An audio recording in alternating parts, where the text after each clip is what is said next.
Welcome! Today I'm making a video on how to make a ultrasonic humidifier for mushroom cultivation. This is a basic setup, should be very easy to make in less than an hour. The video should take just a couple minutes hopefully. The basic idea is you're going to take outside air, push it through the bucket, have a humidifier inside of it with water, and that's going to shoot air particles into the air, and you're going to blow that into the chamber or have this inside of your chamber and suck air in through the fan. So we're starting off with a bucket. It could be a 5-gallon bucket, it could be a tote. Here I'm using a roughneck tote. There's like a 10-gallon roughneck tote. I like these. They're very rugged, UV resistant, and they hold up well. So that's the actual container, and then you're gonna have the humidifier, and then here's the power supply. So this is gonna change the voltage for that unit to work properly. This you would not want inside the fruiting room. You wanna make sure this is outside of the fruiting room. And then from there we have a float valve, and that will maintain the water level, so you don't have to keep topping it off. If you don't have this in there, this is only a $10 part. It'll save you from having to fill up your tank every single day or the chance of it running dry. So to supply that, you're gonna need some 1/4-inch line. This is actually drip line. You can also use pneumatic line or any kind of line. And then I prefer to use these. These are little reverse osmosis adapters, and they actually have push to connect fittings. So that way you just take the line and you push it in, and that's it, and it's a nice tight fit, and it's not gonna come loose or blow off like some of the drip connections do. Another piece that we have is the water heater. Now you're only gonna need this in the winter time, and what this does is it warms up the water, because when the water is 40 or 50 degrees, it's gonna be hard for it to vaporize, to go into the air. So this not only pre-warms the air a little bit, which is good in the wintertime. You don't want to blow 40-degree air into your fruiting room. It'll be really cold in there and everything's going to take a long time to fruit. So this will heat the air a little bit, and it will heat the water, so that way it will humidify the air a little bit easier. Similar to how like hot water, you know, if you put it outside it'll steam, same concept. You're going to get a little bit of steam, and you're also going to get the ultrasonic discs pushing the moisture up. So we're going to start off with cutting the lid, and what we're going to do is we're going to take the fan, and it's going to be blowing into this. Now this is a 6-inch blower. Alright, and we're going to mark off where we're cutting it with a Sharpie. This doesn't have to be perfect, because it's just going to be sitting in the bucket. It's just jammed in there. Alright, and now you can use a jigsaw, you can use a hole saw. I decided to use a knife because I don't want it to be too noisy and make a huge mess, and this works fine. So I'm going to go ahead and cut around.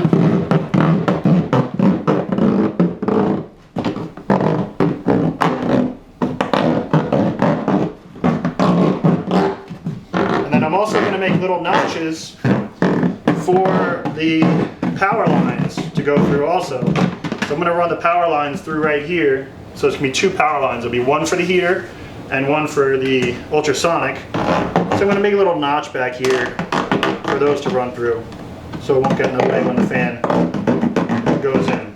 Alright? And now, this is a step bit for those of you who don't know. It's a really handy little drill attachment. It's basically like 10 drill bits in one. And I'm going to use that for mounting the float, okay? Now where you put the float is not so important. You want to put it above the water level, but if it's a little bit too high or too low, you can adjust it. So you just bend the arm. So if it's like that and it's too low, say, you would just bend it up and the float would go higher and it would actuate at a higher point. So I'm going to go ahead and mount it about like probably 4 inches down, something like that. And I'm going to mount it on a nice flat spot, because you want this flange to be able to go down nice and tight. There's actually a little O-ring on there too. Check how many steps I have to go down. I have to go to the, looks like 1/2 inch, or no, yeah, 1/2 inch. So I'm going to do that right in the middle. Alright, let's hit it from the other side. Okay, let's see if that's the right size or not. And now this has a crush washer in there, so you're going to want to save that. And I'll go over the assembly of that. So you slide that guy in there, and you're going to want there's a washer. The washer you're going to want to go on this side, and then it goes to the bulkhead. and then you tighten up your lock nut on the back side.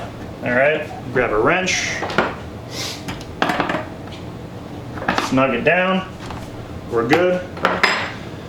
So we already did the connection on this side for the supply line. We're gonna do the other side now. There's a little bit of a different fitting.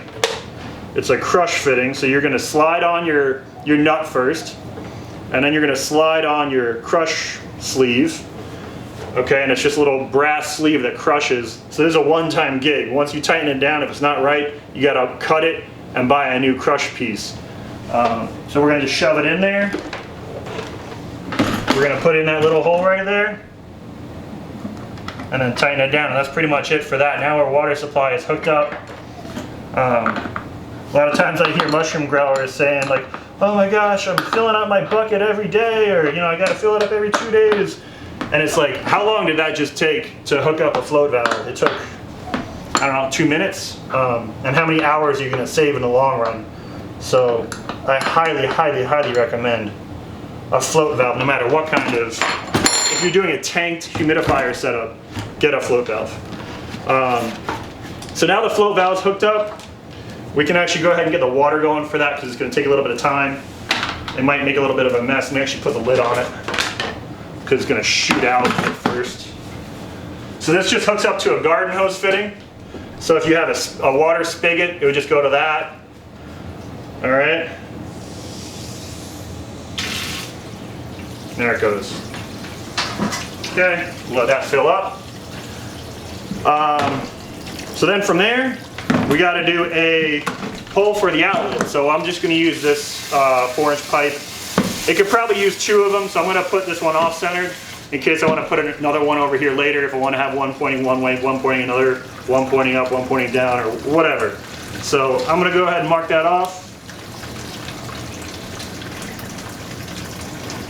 And you can also get the toilet flange. It is a 4-inch PVC elbow. It's actually a drainage elbow. It's a little bit lighter gauge.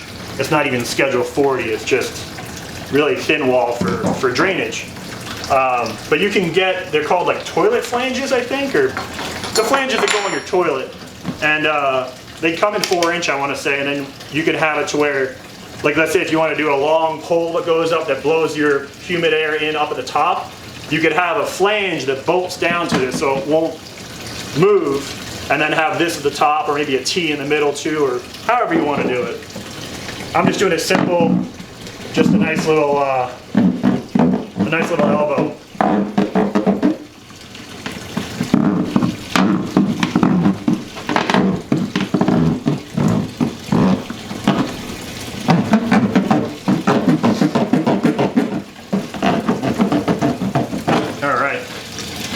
So it's almost full already. It got a good 4 inches of water in there. You hear it starting to shut off as the valve's getting closer to closing.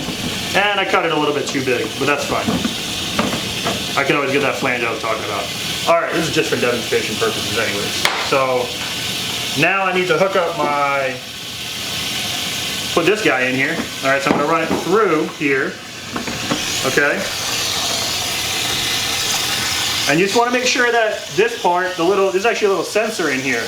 You want to make sure that's above or below the water line.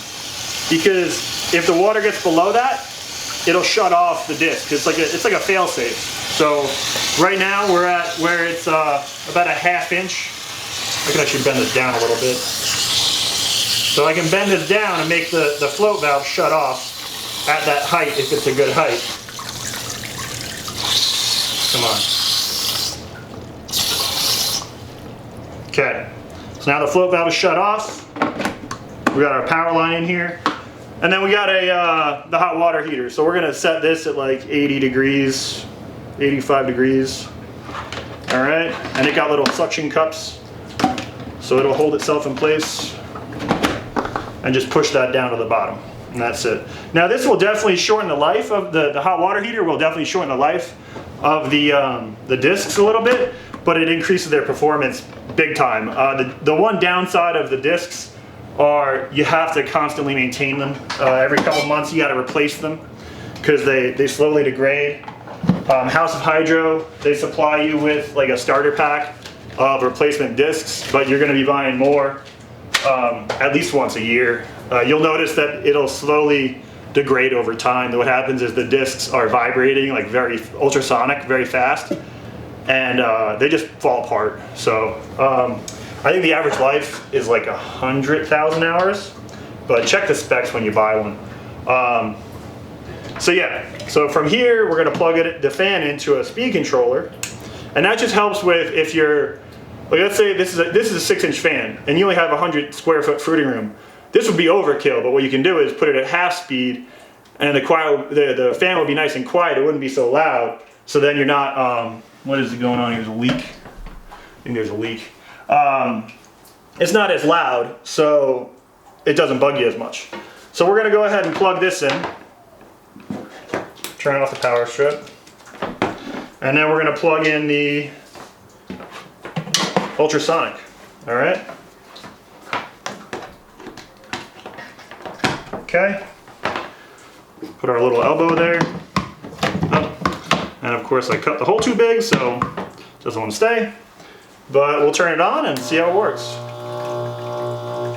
And now you can see it's pumping out a dense fog. So this is a very fine micron fog. It's definitely finer than most of the other, even the high pressure misters. It's more of a dry fog where it doesn't have big particles in it. So it's really good for mushroom cultivation, but like I said before, the main downside is you're gonna have the maintenance. You're gonna have to, one, clean the tub at least once every week or every other week. Just hose it out, give it a light soapy wash down to get all the bacteria and all the dust out of there. And then every couple of months, every 3 to 12 months, you're gonna have to overhaul the whole unit, and then every couple of years, probably 2 to 3 years, you have to replace the whole unit. House of Hydro does have a warranty, and they're very good about it. So if something happens where like the unit fries out on you, just contact them and they'll send you a new one if it's within the warranty period and it's, you know, not abuse or whatever. So hopefully you like this video. Hopefully y'all can make a humidifier like this if you have a little setup. This can be used for, you know, 1 disc, 3 disc, 5 disc, any size disc humidifier. It'll work. You just want to make sure that it's big enough for your fruiting room. So anything bigger than like 4 by 6, you're probably going to be wanting like a 5 or more head humidifier. This 12 disc should be good for about 100 square feet, maybe a little bit more. And they make an XL one that's good for about 200 to 300 square feet. It also depends on your climate. So I mean, if you're in the desert versus living in Florida, you might need a much bigger head unit if you're living in the desert than where your residual, your outside humidity is already a lot higher. So hopefully you like this. Make sure you give it a thumbs up. Check out my Patreon if you want to support my channel and see more videos like this where I'm kind of showing you how to make a simple mushroom piece of equipment. And keep on mushrooming. Take it easy.